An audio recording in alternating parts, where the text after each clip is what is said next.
In this video, we're going to continue exploring cultural context and talk about performing historical research. First, a little bit of background and a few definitions.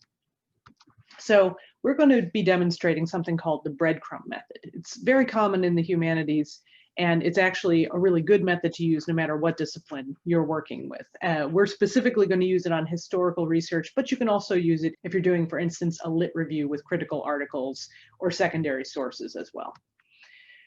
In the breadcrumb method, you want to start by working with a term or source and then following it to other sources. So for example, you might look for particularly relevant entries in result lists and then explore those in more detail to look for other clues and terms you can search for, or you might look for additional sources in bibliographies of a source that you've already found.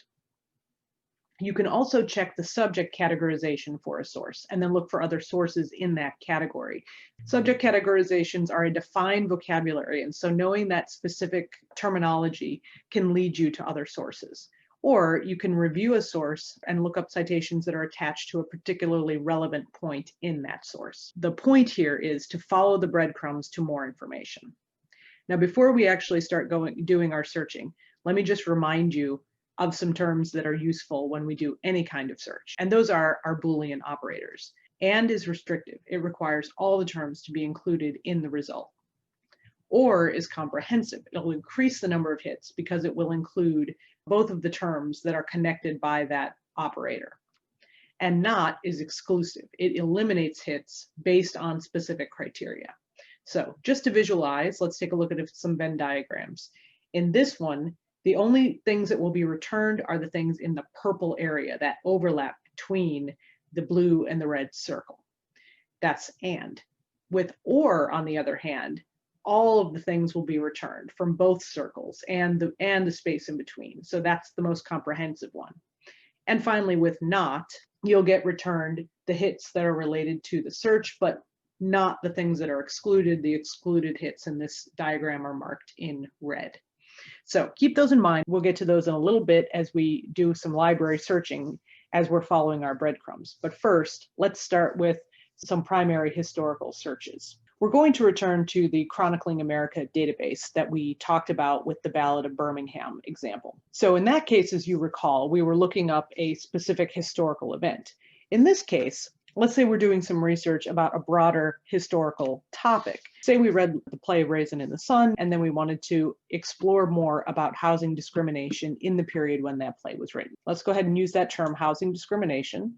We can restrict our date a bit so that we're limiting our hits and getting things that are more directly relevant to what we're looking at. And let's say even if we did 1950 to 1963, that would be a good range. So we see we're going to get a whole bunch of hits here. They're ordered by relevance. So we could, if we wanted to, change that up, order it by state, by date, by title, right? So we could do that. I'm just going to go ahead and stick with relevance here, and we can look at a few of these hits. And let me just show you in a little more detail what I'm talking about with the breadcrumb method.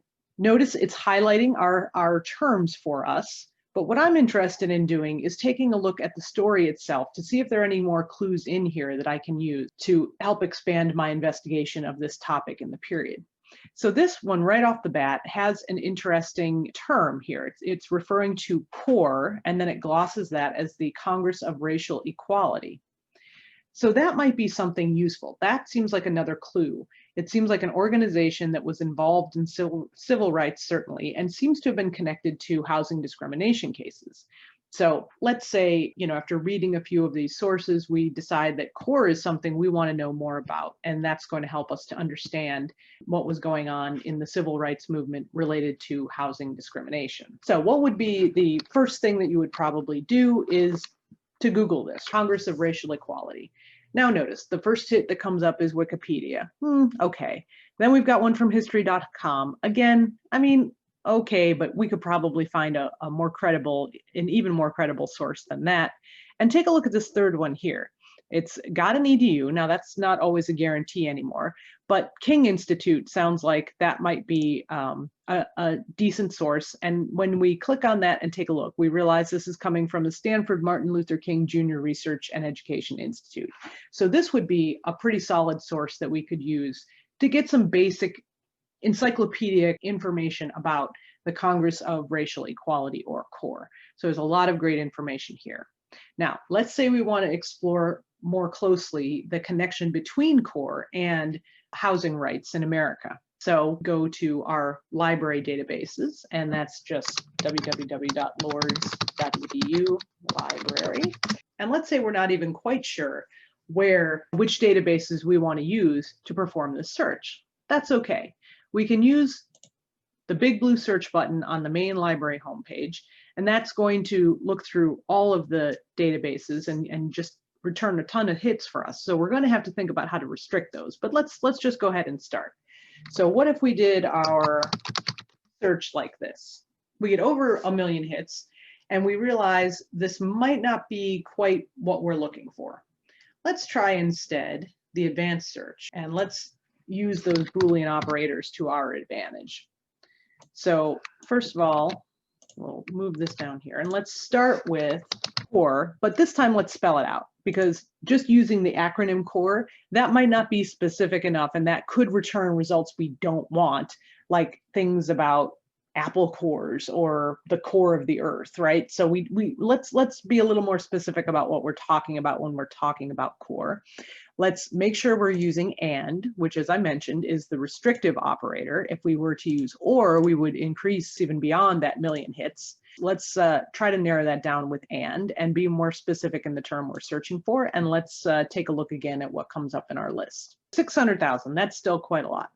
Let's say we restrict it to scholarly peer review, and that gets us down to 27,000. So let's take a look at the list a little bit.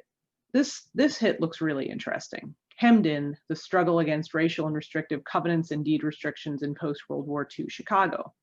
So if we look at the abstract here, it talks about CORE, and it talks specifically about CORE in relation to housing.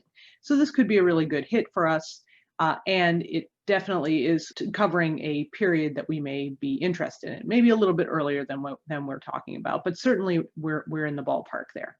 So this could be a good article. Now, this one is not accessible to us online. We could use the link to request through interlibrary loan. Let's go back to the result list again. Here we've got one that is available in full text, and it talks about, so it doesn't include CORE, but it does include something that could be another good clue, and that is the idea of the Fair Housing Act. Sometimes it is about serendipity. So we didn't find one of the terms we wanted, but this does look like it could be a good source. And as I mentioned, it has this additional clue about the Fair Housing Act. That may be something really important to think about if we're researching housing discrimination. So this one is available in full text. So one thing we can do is download that and take a look at the sources that are used in this article and follow those along. And I'll show you that in a second. But the other thing we can do is to investigate the subjects. And this is what I was talking about before when I said there's a very specific terminology for subjects in library searches. And in this case, you can see there's a series of subject categories that this is falling under. And so we can look through here, and then we can use these links. So let's say race discrimination and housing, that sounds like what we want. We can use that link to actually perform a new search that will give us additional items along those lines. So that can be a good way to get focused hits that are relevant to a particularly good item that we find. That's what I'm talking about when I'm talking about breadcrumbs. That's one way to do it. And then, like I said, let's go back and take a look at that PDF. One thing that you could do is read through, and then if you find a part of it that's particularly relevant, you can follow that specific footnote to a source. That would be ideal. We don't have time to read through a whole article in this video, of course. I'll just note that what you can also do is scan through the footnotes and then follow up on sources that are particularly relevant from there. Now, let's go ahead and go back to this subject search. And now notice now that that's getting us down to 845 from the 27,000. So still, I mean, that's a lot better. We could choose a specific source type to narrow that down. And we could further refine by subject. to narrow this down. So for example, if we specifically clicked on discrimination in housing, it's going to pare this list down to only 61 hits. And that's a reasonable number that you actually could look through and evaluate for relevance. Once you found your sources, then of course, what you want to do is read those, evaluate those, and then you want to think about how the historical context that you've learned about is related to the literary representation, as we mentioned in the earlier video. So this step is just looking in more detail at doing that historical research, finding those sources, and then you still have to do the analytical work of reading them, evaluating them, and learning from them, and making those connections back to your primary literary text.